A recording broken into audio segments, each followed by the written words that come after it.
So this chapter continues the battle between All Might and All for One. But before we continue that, we're seeing Aoyama with Hagakure, coming off of their fight against Kunita, where they ostensibly defeated him. Aoyama was able to use some powerful naval lasers and reflect them off of Hagakure using her quirk, hitting Kunita. And the aftermath is that Hagakure's quirk is like glitching, and she is now visible. So this is like her big moment. You know, considering that we're coming to the end of the series here, this needed to happen. Like, you know, starting from the beginning, you know, coming in, you see an Invisible Girl character. We all more or less think the same thing. It's like, okay, so when's the moment going to be where she finally fully becomes visible? And we've had teases before this, you know, little reflections or little glances. But no, this is like it. This is like her in her birthday suit for some reason. This is her, you know, presented the way that she is. I won't comment about it. We all know what's going on here. Horikoshi is going to Horikoshi, and I'll leave it at that. But this is the moment, like I said, so yeah. But we see them continuing to take out the plants that were planted by Kunita, because it said that they can still grow even if the user is unconscious. And, you know, considering that they're still going through heroes and whatnot, they need to get them out of them. And since we're seeing them do this busy work, I guess that means that Kunita might come back, because it was oddly easy to take him out. Or they're going to have to fight somebody else. But yeah, I'm sure we'll come back to them at least one more time. But we're coming back to All Might firing off the laser that he was shooting at All for One at the end of the previous chapter. The one that was inspired by Aoyama, but it's actually inspired by another person. And that's Star and Stripe. Because All Might says, you know, Star's final battle inspired me, but I can't solidify the lasers like she did. And of course, he's talking about Star and Stripe's fight against Shigaraki, although All for One was present as well. They were kind of doing that half consciousness thing, but in my opinion, that might be the best fight in the series, next to All Might versus All for One in season 3. But what she was able to do with the lasers, like what All Might's talking about here, is that her team had like these jets, and the jets were able to fire off these lasers, and using her quirk, which is absolutely busted, she was able to like make them tangible and grab them and use them as like weapons. Really cool stuff. We're probably going to see that at the beginning of season 7, right? I think. So look out for that. Also makes me sad that we're not going to get to see Star and Stripe and All Might interact. That would have been cool, but whatever. I think we're all agreeing that she was somewhat of a wasted character, but, you know, it is what it is. But anyway, All for One is trying to escape from getting, you know, shot with this laser, but All Might keeps him in there using Soundwave's earphone jack, so that's like Jiro's influence on All Might's support items here. And yes, we're going to see like over 20 support items here, you know, one for each student and whatever else inspiration he has here. But first, let's talk about the sponsor of this video, Fume. Not everything in a bad habit is wrong. So instead of a drastic, uncomfortable change, why not just remove the bad from your habit? Fume is an innovative, award-nominated device that does just that. Instead of electronics, Fume is completely natural. Instead of vapor, Fume uses flavored air. And instead of harmful chemicals, Fume uses all natural, delicious flavors. Your Fume comes with an adjustable airflow dial and is designed with movable parts and magnets for fidgeting, giving your fingers a lot to do, which is helpful for de-stressing and anxiety while breaking your habit. Guys, I'll be straight up. I particularly do not have a bad habit that I would use Fume for. I mainly wanted to partner with Fume for you guys. That's because my demo is 18 to 34. And statistically, a lot of you probably have some bad habits. And you know what I mean. Some of you are really knee-deep in those bad habits. And I would really like to help you guys turn those bad habits into good habits. But that doesn't mean that I'm not going to use it personally. I mean, now that I have it, why wouldn't I? I really do like the twisting mechanism on this thing. It is kind of like a fidget toy for sure. And now that I've tried it, it's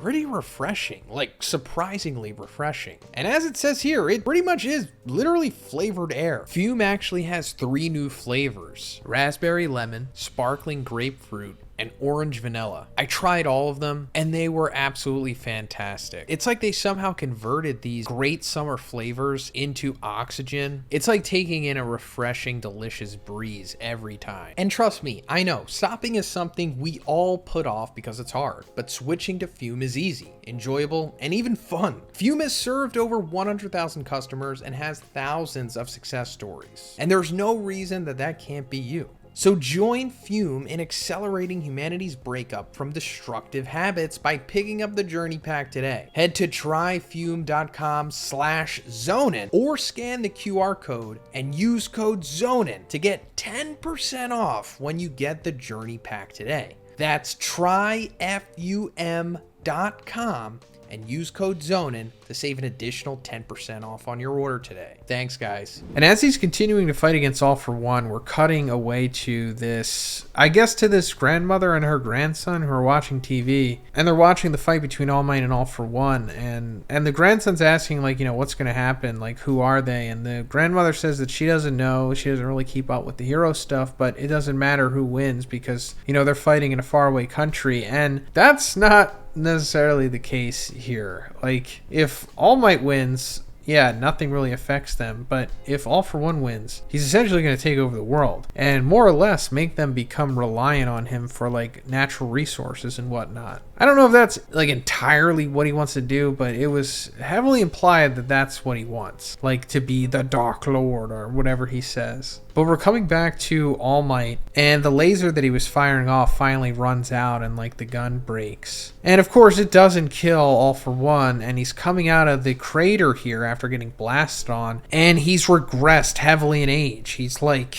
I don't know, 10, maybe even 8, maybe even younger than that. And this is because the more that he has to use his regeneration quirks and other quirks that are going to heal him, and the more damage that he takes, it further rewinds him. And we were talking about this in the previous chapter. Now it's come to fruition, but not only has he become younger, but he's shining. Like, it's even noted by All Might. He's like, his body is shining. And I don't know what to make of this. It's pretty fascinating, right? Because I think the only other instance we've seen of shining, aside from like, you know, Twinkling or Hagakure or whatever, is from the Shining Baby. You know, the very first quirk user. In the first chapter, it said that, you know, the birth of quirk started with a Shining Baby in China. So does that mean that All For One was the Shining Baby this whole time? That would be amazing, actually.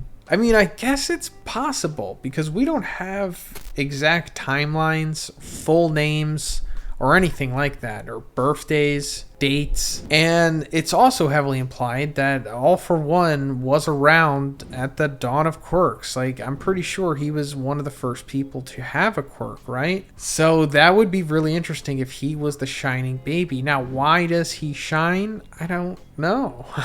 Why does he not shine as an adult? Why does he shine as he gets younger? Not really sure. Now, this doesn't mean that he is the baby, of course. It could just be Horikoshi calling back to the beginning, because this could be the end of quirks. You know, it begins with the Shining Baby, and it winds up ending with a Shining Child. Like, this is the true quirk singularity, where quirks eventually just collapse on themselves. And it, you know, starts and ends with whatever All For One is doing here. And, you know, I guess Izuku remedies it. You know, he saves everyone, of course, but this could be the catalyst for the end. Just taking a guess. I mean, there is obviously some serious symbology here with the glowing child, and I'm on board with any of the options here. But All For One starts to like mutate this growth out of his back, similar to what Shigaraki was doing earlier on in this arc back at UA, because it turns out that his body had been modified so that it could keep up with the amount of power that it was receiving from All For One and all the quirks in it. So like his quirk singularity adjusted body, and it just started making all these growths and whatnot and deformities and just massive flesh abominations. And this might be happening with All For One too. Like, maybe the younger he gets, the more his body becomes accustomed to the quirk singularity or the power that he's receiving from All For One. I don't know, just taking a guess, because we haven't really seen him do something like this yet, right? Or maybe it's just another quirk. But before we get to see what it is, he freezes. And that's because Stain's here. He was able to lick some of All For One's blood that was like on a rock or on a building or something. I guess some splattered on there during his battle with All Might. But this is incredible, because Stain's quirk is strong enough to work on All For One. Like, his quirk involves him taking in somebody's blood, and once he does, they like freeze essentially. They become immobile. And it works even on All For One. And I'm so glad that he's back because I think Stain is one of the best characters in the series, and he was heavily underutilized. Like, I think he could have been used way more than what he actually was. And also, I'm glad that he's having another moment with All Might, because his last moment with All Might was kind of anticlimactic and disappointing in my opinion. But maybe it was supposed to be, because now we're getting this. And I really hope that they get to fight together. I mean, I don't know if they will, because at the end, Stain's like, take him down, All Might. So, you know, maybe this was just his setup, his alley-oop here. But it would be really cool if they got to at least like do one attack together or something like that. But if not, this is good enough, I suppose. But really cool sequence. Stain and All Might working together to take down All for One. It sounds like fan fiction if you would have said this a couple years ago. But really satisfying to see this. I hope we get at least one more sequence. And does this mean that this is like the end of the next chapter? Like, is All Might going to be taking down All for One? Are we going to get the answer to why he's shining? What's going on with that? And Stain's here now, and I don't think he's going to leave. He's just going to be going to UA at this point. I think everyone will eventually converge there. And like I also said before in my previous videos, Stain needs to have his moment with Toga and Dabi. He hasn't met them yet. And if you're thinking, wait, he hasn't? And it's like, I know, right? That should have happened, but it hasn't. It's like Toga and Dabi, their whole motivation for joining the League of Villains was Stain. I mean, obviously, their full backstories have been fleshed out, and there's way more to them than just being Stain stans, but when they came into the series, that's all that they were. You know, and then they got fully fleshed out, and you know, Stain wasn't really a part of their thing anymore. But still, they need to meet. And Stain needs to say some words of wisdom to them. And I know that Toga and Dabi are on their deathbeds right now, but they're not fully confirmed to be dead, so hopefully he can talk to them and then they die. I'll take that at least. But let me know what you think about this in the comments, guys. And if you liked the video, please give it a like. Please subscribe if you haven't already. Have a great day, and I'll see you in the next one.